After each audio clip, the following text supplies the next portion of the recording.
Kálẹ̀ o, èèyàn mi mo tún wá sí ìbà lálẹ́ yìí ká tó ṣàlàyé nípa à ń bọ̀ ní abroad, àwa sí abroad. Orúkọ mi ni Adéníyì Ọlárewájú Lucas. Mo wá láti ìbà láti wá gbà àníyànjú nípa ó ṣe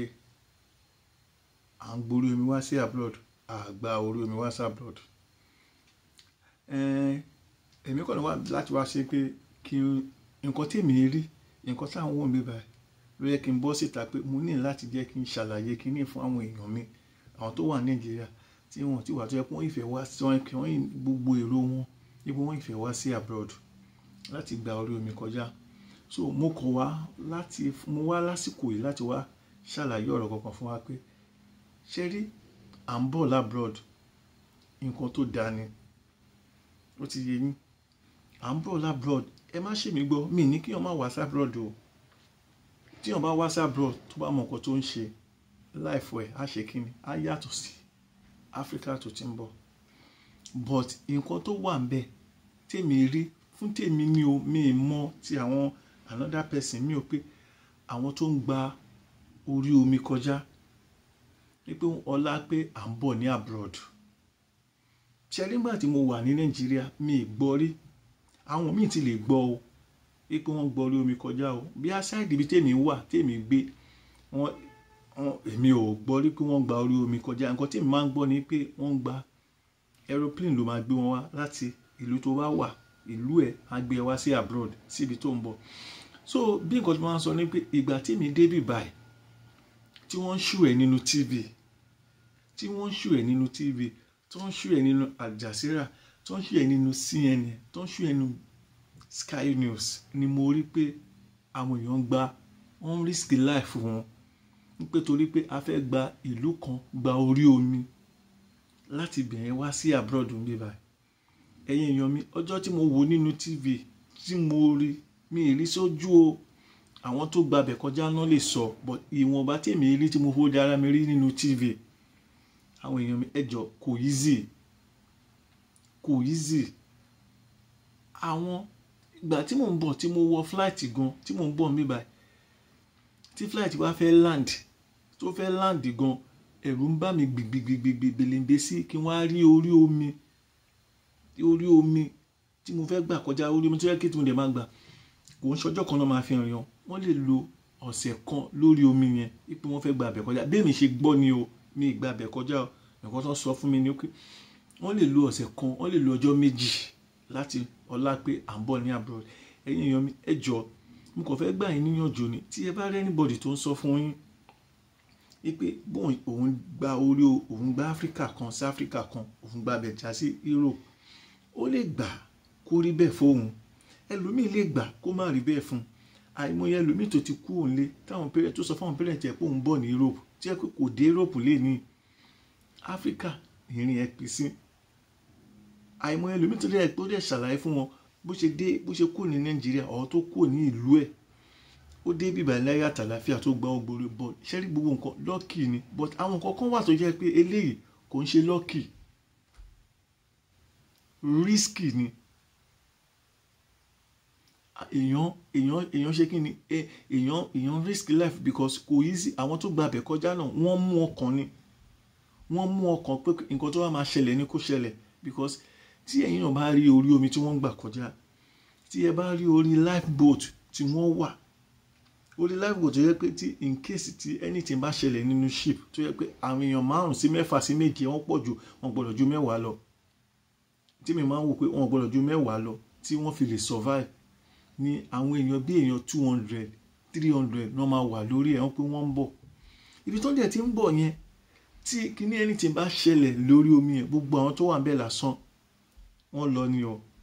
Kò sí rẹ́kọ̀dì fún wọn, kò sí anything. Àìmọye ẹlòmíì tó yẹ pé ẹlòmíì inú omi yẹn ló kú sí. Àìmọye ẹlòmíì tó yẹ pé ọjọ́ tí wọ́n fẹ́ gbé wọn, wọ́n gba ẹlòmíì tí bí pé ẹlòmíì kò tó yẹ kó máa kó l'Áfíríkà. Owó tí mi mọ̀ wọ́n tó ń pè wọ́n tó gbé àbí àwọn tó máa ń gbé wọn kọjá mi ìmọ̀lúkọ tó ń pè wọ́n, owó tó ti gbà lọ́wọ́ wọn ó pọ̀. Èmi bí lè pé ìwọ tó bá ní owó á mọ̀ pé kò easy.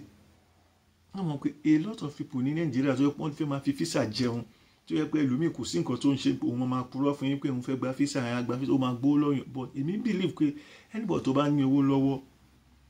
pray tó bá gbé wọ́n fúnra rẹ̀ o lè tó dọ́kúmẹ̀ntì ara ẹ̀ fúnra rẹ̀ tó bá wá olóòótọ́ kó rí ó pè ju kíyàn wá sọ ẹ̀mí ẹ̀nù because à ń gba orí omi kọjá kò ń ṣe nǹkan tó easy ẹ̀yin èèyàn mi because ọjọ́ tí mo rí sí ojú nínú TV ìlẹ̀rọ Ọlọ́run bá mi ni mo mọ̀ pé kíní kò easy ẹ jọ̀ọ́ máa jẹ́ kẹ́ ẹ wo fídíò yìí kẹ́ ẹ rí fún ara yín máa jẹ́ kẹ́ ẹ rí fún ara yín kẹ́ ẹ rí bó ṣe rí àwọn tó ń gba orí omi kọjá fún ìwọ̀nba ìṣẹ́jú kan ẹ rí bó ṣe rí ohun lílé ẹ jẹ́ ká lọ síbẹ̀ kẹ́ ẹ rí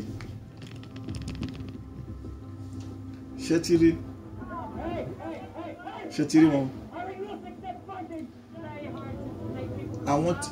àwọn tó rescue wọn nìyẹn o ẹlọ́mọ kókó ṣẹ́tírí ọmọ kókó tó fi kíní eléyìí tó ń kéyìí àwọn tó survive ni o àwọn tó escape ṣẹ́tírí wọn ṣẹ́tírí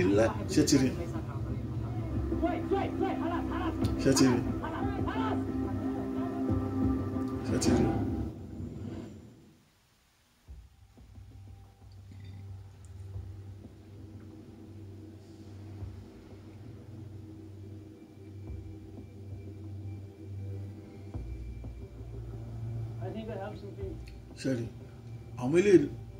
àwọn eléyìí ní patrol team tó yẹ kó máa wà lórí omi tó yẹ kó wọ́n rescue wọn.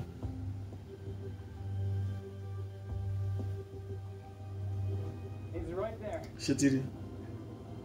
àti inú chip wọn náà ti sùn wọn náà ti rí ṣẹ́tírí ẹtí olórí lifeboat tán wà ẹ wo iye àwọn tó wà lórí ẹ̀ ṣẹ́tírí. ẹ wo wọn ṣe ti rí wọn ẹ wo lifeboat táwọn yẹn wà bọ̀ ẹ wo iye àwọn tó wà lórí ẹ̀ àwọn òyìnbó yẹn ẹ wo iye àwọn tó wà lórí ilé wọ́n tún yìn reduce nínú ẹ̀ lọ́yẹ kó máa fi reduce bẹ́ẹ̀ ẹ máa wò wọ́n ṣe rí.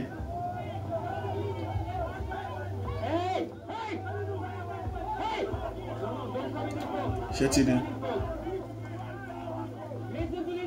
rí ẹ wò ṣe ti rí wọn ṣẹ́tírí wọn ṣẹ́tírí ẹ wo ní lifeboat tán wà ṣẹ́tírí wọn ṣẹ́tírí ẹ ti rí àwọn tó kù tán fẹ́ yẹ̀wò àwọn tó wà lórí lifeboat táwọn òyìnbó wà yan mẹ́ta ni wọ́n mẹ́rin mẹ́ta sí mẹ́rin àbí mẹ́ta làwọn lè lò ẹ wá wo iye àwọn táwọn dúdú tó ń bọ̀ lórí abroad ẹ wo inú ọkọ̀ tán wà ẹ wo ní lifeboat tán wà tó yẹ kí wọ́n lè lo ọjọ́ mẹ́ta sọ́jọ́ méjì ń bẹ̀ láti dé abroad ẹ wá wo orí omi tó wà tẹ́ni tí bá ṣẹlẹ̀ ẹ wo ẹ tó kúnlẹ̀ yẹn ó ń dùn ẹ wo orí omi tó wà ṣẹ́tírí ẹ wo orúkọ tí gbogbo wọn wà ṣẹ́tírí ara àwọn tó ẹ̀pù wọn lélẹ̀ yọ ṣẹ́tírí ẹ wo ẹgbọ́n ṣe ń kíra wọn ṣẹ́tírí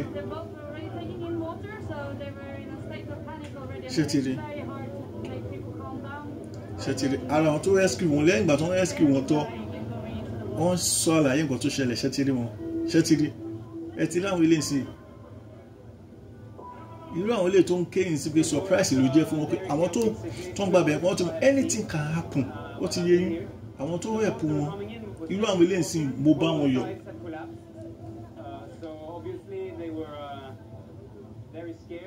It's very difficult if your emotions get a hold of you. What you can do? You're mortally afraid. Of course, you fight for your life. We're lucky that there was no children on board. There was no women on board. So, I mean, if there had been small children on board and people had panicked like this, I don't even dare to think about what would happen. Ṣẹ́tírí o,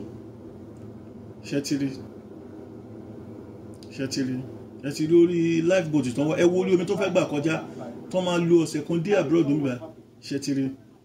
But after when you run about 1 hour, 2 hours, others start complaining, others start, ṣẹ́tírí. So ẹjọ́ torí Ọlọ́run mo kọ̀ wá sí ìbàkẹ́ láti wá ká ṣe kí ni ká bẹ̀yìn ni ẹjọ́ so ẹjọ́ ẹ̀yin èèyàn mi ẹjọ́ ẹ má jẹ́ kí a risk life wa ẹ̀mí yìí ó ṣe kókó ju pé a fẹ́ sọ pé a fẹ́ gba ibi tí òye sí tó yẹ pé òye sí lọ. Ẹ ṣé gan ni àtúnyẹ̀wò ní next week lágbára Ọlọ́run ó dàárọ̀.